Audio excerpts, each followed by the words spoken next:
अस्सलाम वालेकुम बच्चों, हमारी क्लास है 5th, सब्जेक्ट साइंस है और आज आप यूनिट 1 के क्लासिफिकेशन ऑफ लिविंग थिंग्स पढ़ेंगे। सबसे पहले बच्चों हम शॉर्ट आंसर करेंगे। तो पहला क्वेश्चन है आपका, define classification of living things, कि आप दर्जाबंदी करें जानदार चीज़ों की। किस तरह से कर सकते हैं? The process of sorting out, वो अमल जिसके ज़रिए हम सॉर्टिंग आउट करते हैं लिविंग थिंग्स, जानदारों को इनटू डिफरेंट ग्रुप्स। ठीक है, ऐसा अमल जिसके ज़रिए से हम डिफरेंट ग्रुप्स में जानदार चीज़ों को रखते हैं on the basis of similarities and differences, उनकी मुशाबत की बिना पर या उनमें जो फ़र्क होता है उसकी बुनियाद पर। इन देयर करेक्टरिस्टिक्स, उनकी खूबियों की वजह से। Is called classification of living thing, तो इसको क्लासिफिकेशन ऑफ लिविंग थिंग्स कहते हैं, यानी जानदारों की दर्जा बंदी करना कहते हैं। ऐसा अमल जिसके ज़रिए से हम जानदारों को उनकी मुशाबत और उनके फ़र्क की बिना पर जो उनकी खूबियों में होता है हम इनकी दर्जाबंदी करते हैं, तो इसी चीज़ को दर्जाबंदी करना कहते हैं जानदार चीज़ों की।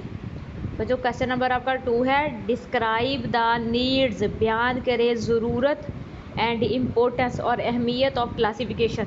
कहते हैं कि क्लासिफिकेशन की ज़रूरत क्या है और इसकी अहमियत क्यों है, तो वो बयान करें। तो सबसे पहले नीड्स ऑफ क्लासिफिकेशन, दर्जाबंदी की ज़रूरियात।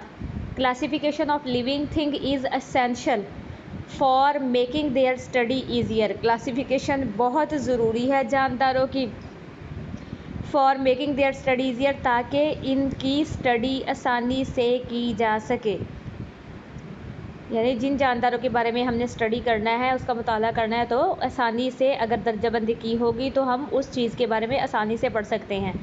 इम्पोर्टेंस ऑफ क्लासिफिकेशन, और क्लासिफिकेशन की अहमियत क्या है। During classification scientist examine the characteristics of an unfamiliar organism, classification के दौरान साइंसदान जो है जायज़ा लेते हैं खूबियों का ऑफ एन अनफेमिलियर ऑर्गेनिज्म, एक गैर मानूस जानदार का, and find its proper group, और उसका प्रॉपर ग्रुप तलाश करते हैं। यानी कि देखते हैं कि ये ऑर्गेनिज़म किस ग्रुप से ताल्लुक़ रखता है और इसमें खूबियाँ क्या हैं। They also suggest the name, वो इसका नाम भी रखते हैं फॉर द ऑर्गेनिज़म, ठीक है, इस जानदार का, फॉर इट्स आइडेंटिफिकेशन, उसकी शनाख्त के लिए क्या करते हैं, वो उसका नेम भी सुजेस्ट करते हैं कि हमने इस चीज़ को ये नाम देना है।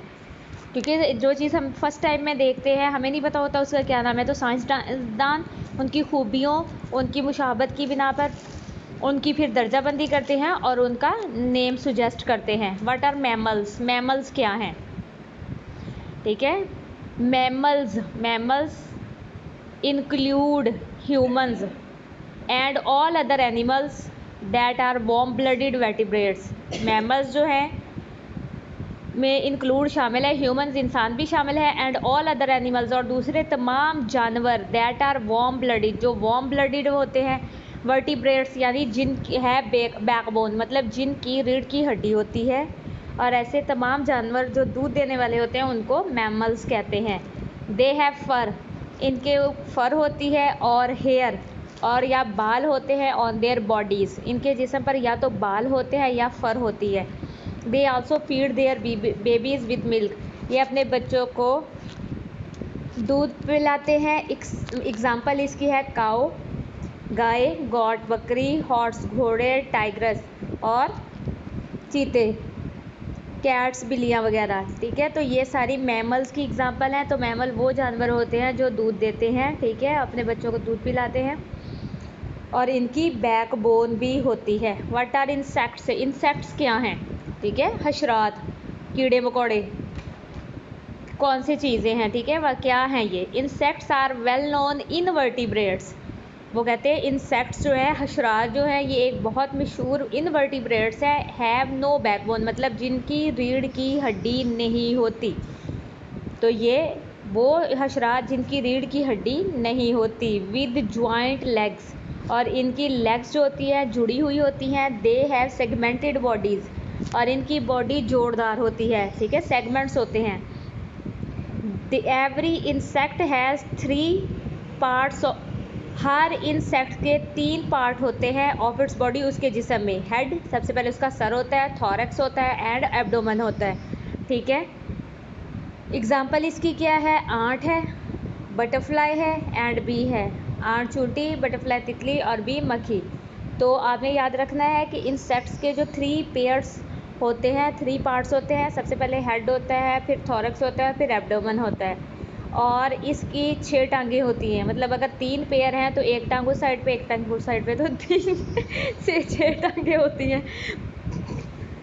ये